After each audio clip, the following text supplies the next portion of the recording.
so limits are a door. They're a door, everybody. And I'm going to give you a number of things they're a door to. Number one, it's a door to humility. That's number one. Thank God for limits. Number two, it's a door to communion with Jesus. It's a door to communion, a depth of communion with Jesus that is inaccessible any other way. And that's what Paul says here. Sort of, I boast all the more gladly so that Christ's power might rest on me. He was getting a communion with Jesus, a oneness with Jesus in his glory that came in the worst place. And then it's also, limits are a door to a revelation of Jesus. There are things you learn about Jesus through limits that are learned no other way. In fact, you can read it in a book. It's helpful in a textbook. It's helpful in a sermon.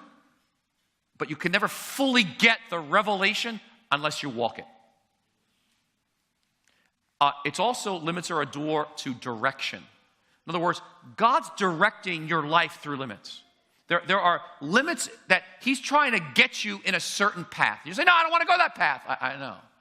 But he's trying to get you that path. And you say, no, God, I got this plan. And his limits are meant to be doors taking you down a road. And that's why discernment's so important.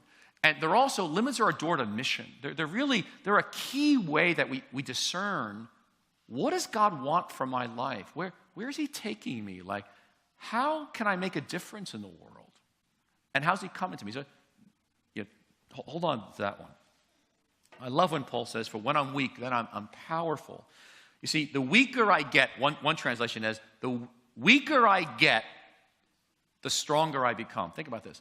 The more limited I am, the stronger I am.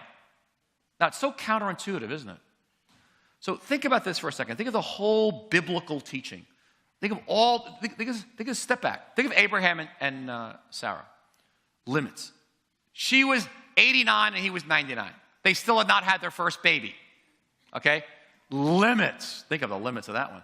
And they become a mother and father of nations. Think of Moses. The guy's 80 years old. He should be retiring. Okay, he's 80. He's got a severe speech impediment. He can't really speak. Okay? So we got to get Aaron to speak. And his limitations when God calls him out of that burning bush. And yet he leads the people, 2-3 million out in the whole Exodus. I mean, think of Elijah and Jeremiah. If you struggle with depression, these guys both wrestled with suicide, wanting to die. They are the major prophets of their time, speaking of God to their nation, out of their limits. It's extraordinary. Think of Timothy leading a church. The guy was fearful in Ephesus. Incredibly limited. God has him in Ephesus. Paul puts him in charge. The Apostle John, the guy was sent as a prisoner to the island of Patmos in exile. Limits at the end of his life. But in that limited place of prison, he gets a revelation. It's called the book of Revelation. The last book of the Bible came out of a limit. We would not be enjoying the revelation of the end of history if God had not put John in that situation of a limit. And then, of course, you think of Jesus. Jesus, the ultimate limit. God becoming a human being in the person of Jesus. Dying on a cross for the world. Limits. God contracted to a span, the God of the universe, to die for humanity. That's the ultimate of weakness and the foolishness of the world becoming the power of God. It's the opposite of the way we think. Limits we run from. God says, no, limits is the place of my power. If you'll see them. And so, in this room, some of you, it doesn't matter how smart you are. It doesn't matter how rich you are. It doesn't matter the color of your skin. It doesn't matter your age or your culture. You know what? Limits cuts across everybody's life. Every one of us in this room. Some more than others. It's a universal human experience.